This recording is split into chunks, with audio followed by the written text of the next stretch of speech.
As I'm sure you all know by now, we just entered the busiest month to be a member of the Minecraft community as a result of all of the upcoming announcements surrounding the Caves and Cliffs update part 2 and the unannounced 1.19. It was fully expected that by now we would have heard something about upcoming experimental and mainline snapshots, which is why in this video I'm going to be talking about the new Caves and Cliffs experimental terrain generation, which was just added as a part of the Experimental Snapshot 6 and was announced and talked about by a developer over at Mojang known as Henrik. All of that and more will be in this video, so if you do go on to enjoy it, be sure you drop it a like and subscribe if you're around here for daily Minecraft videos. Let me know down below in the comments when you think mainline snapshots will begin for the Caves and Cliffs update part 2, but without going on for any longer, let's get right into the video. Now to start off, let's look at where all of this began with a tweet from Henrik over on Twitter saying, "Okay Minecrafters,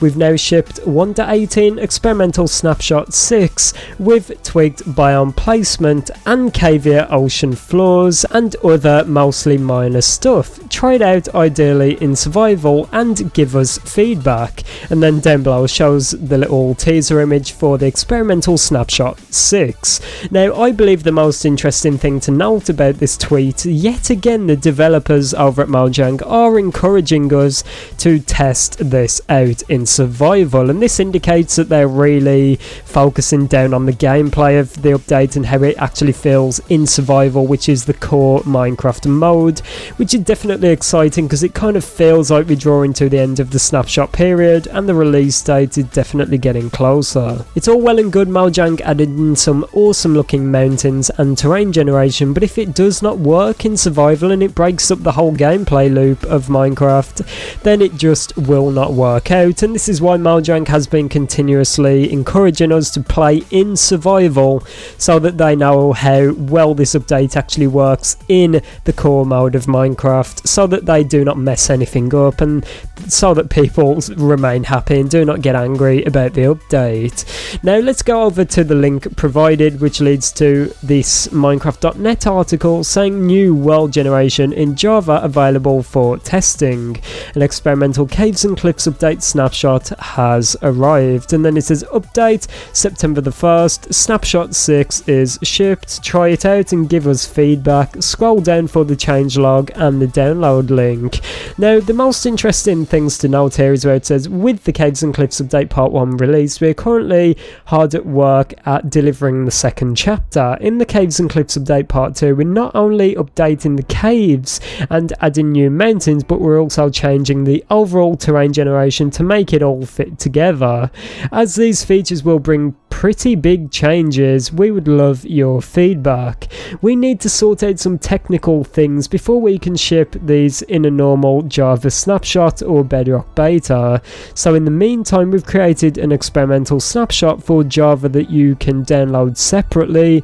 That way you can try out all the new world generation and provide us with feedback while we continue our grand work of terraforming the world of Minecraft and integrating it into our normal snapshot and beta series. What follows is actually the full changelog. I'm not going to talk about the entire thing in this video, so if you want to check that out, I'll put a link down below in the description.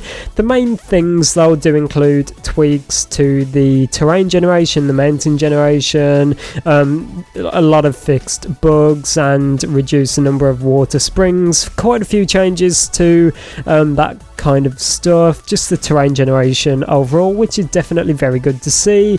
We've been talking about Henrik and what he's been posting recently on Twitter, so all of this is not really a big surprise to some of us that have been paying a bit more in-depth attention to what's actually going on. But if we go down to the very bottom of this article again, it does yet again say, when will these features show up in the normal snapshots? 1.18 snapshots will probably start sometime around September. Now nothing has changed there, but the good thing to note is that this little bit of text has not been removed. We only could have assumed that if snapshots were not ready and we entered September, in order to lower our expectations, Mojang would have pushed things back to October. If things were not ready, but it's September the 1st as of when this snapshot was released, and Mojang is still setting the time window of September for the snapshots, so I'm guessing nothing has changed. There's been no delays, and we can still expect mainline snapshots to come this month.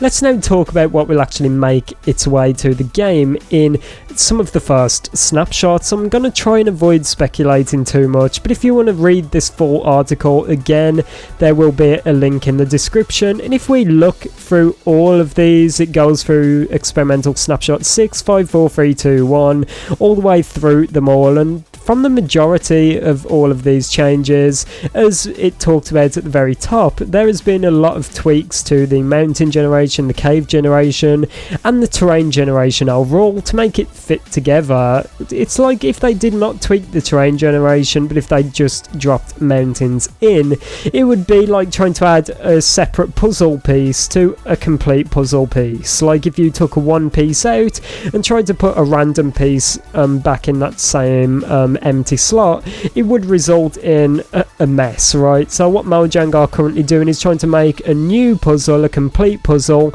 that fits together and works together fairly evenly, and just to make it not broken and a complete mess. From this and from what we've seen in the experimental snapshots, do not forget none of this is currently in the game technically yet. This is all experimental snapshots, which is separate from normal snapshots.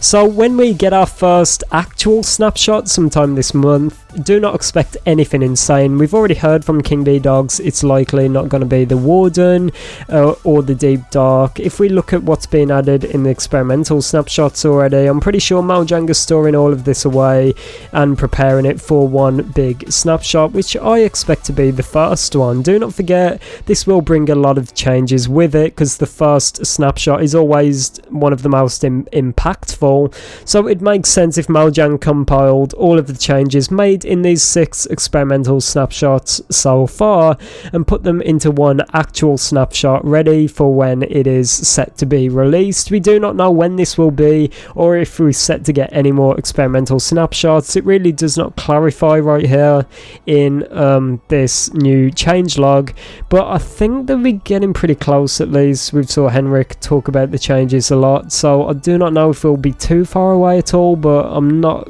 trying to get anyone's hopes up at the same time. The main thing of note that we should take away from all of this though is that Mojang are currently working hard on the Caves and Cliffs update part 2, mainly the terrain generation, because that's the majority of the content that's left. We've saw all the blocks already, we've saw most of the mobs, and we've saw quite a few new gameplay mechanics and features. All that's really left for Mojang to work on is the terrain generation, so do not be surprised if we see a lot more about this. Just little tiny tweaks to cave generation and maybe even the mountain generation. Do not be surprised at all, do not be expecting anything crazy, but that is all I would expect at the moment. Nothing more, nothing less, just a bunch of things that have already been talked about. But it's good to see that Henrik and the rest of the Mojang team are still working on this, trying to perfect it and make it as good as possible. We've all wanted a terrain update for Minecraft for such a long time, and some people have been saying they want an overworld update. It seems like Mojang are trying to do two things at once here, where instead of just dropping new mountains down from the sky and calling it a day, Mojang are trying to make them fit seamlessly with the rest of the Minecraft world, which is definitely good to see. We've saw Henrik talk about this with changing the beaches and the shorelines and a bunch of other stuff like that, but it is definitely very exciting. So be sure to let me know what you think of this down below in the comments. Go and play some Minecraft everyone, have an amazing day, and I'll see you all tomorrow. Goodbye.